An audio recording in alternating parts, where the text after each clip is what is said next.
हे पुण्यामध्ये उद्धव ठाकरे यांच्या हस्ते संगीतकार श्रीकांत ठाकरे म्युझिक स्टुडिओचं उद्घाटन पार पडलं। पुण्यातील सरहद संस्थेमार्फत हा स्टुडिओ उभारण्यात आलाय। या कार्यक्रमात आमदार आदित्य ठाकरे, संजय राऊत यांच्यासह अनेक नेते उपस्थित होते। यावेळी उद्धव ठाकरेंनी काका श्रीकांत ठाकरेंच्या आठवणींना उजाळा दिला। शिवसेना प्रमुख आणि माझे काका राम लक्ष्मणाची जोडी होती असं उद्धव ठाकरे यावेळी म्हणाले। माझ्या काकांच्या नावाने स्टुडिओ जो उद्घाटन केलं, म्हणजे आमचा काका असतं तर कदाचित तुम्ही नाव दिलं तरी आला असतं की नाही सांगता येत नाही, असं तो जसं म्हणतात तसं होता तो काय चल हां। आणि जर का प्रेम असेल तर कुठून लांब असेल, ए संजय इकडे पण असा तो होता, त्याच्या एक सतत मनामध्ये काहीतरी एक संगीत चालू असायचं। आणि या संजयनी जो उल्लेख केला की शिवसेना प्रमुख आणि माझे काका हे राम लक्ष्मणाची जोडी,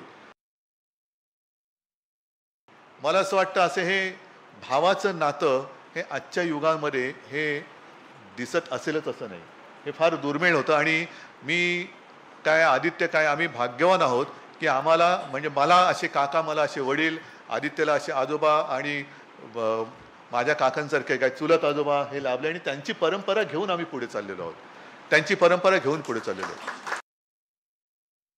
आजपर्यंत माझा सत्कार किंवा मान सन्मान काय कमी झालाय, कमी मिळाला अशातला भाग नाही, पण आज आयुष्यात पहिल्या प्रथम मी निशब्द झालो सत्कार स्वीकारताना, तो मणिपूरच्या भगिनींनी जेव्हा माझा सत्कार केला तेव्हा।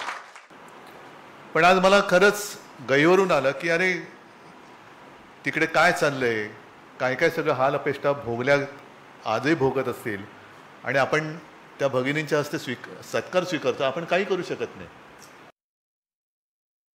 जगाच्या पाठीवरती असंच मी म्हणेन, म्हणजे असं मी काय खूप मोठी जगाची पाठ बघितली असातला भाग नाही, पण देशात जरी फिरलो, परदेशात जरी गेलो आणि कोणी काश्मीरी पंडित भेटला तर वयाने मोठा असेल तर तो मला मिठी मारतो आणि वयाने लहान असेल तर तो आजूबाजूला कोण बघतंय ना बघत ह्याची पर्वा न करता सरळ मला पाया पडतो आणि दोघांचं वाक्य एकच असतं, हम बाला साहब को तो नहीं देख सके लेकिन आपके रूप में हम बाला साहब को देखते हैं। हे त्यांच्या मनात जी एक कृतज्ञता आहे ही फार थोड्या लोकांच्या मनात असते।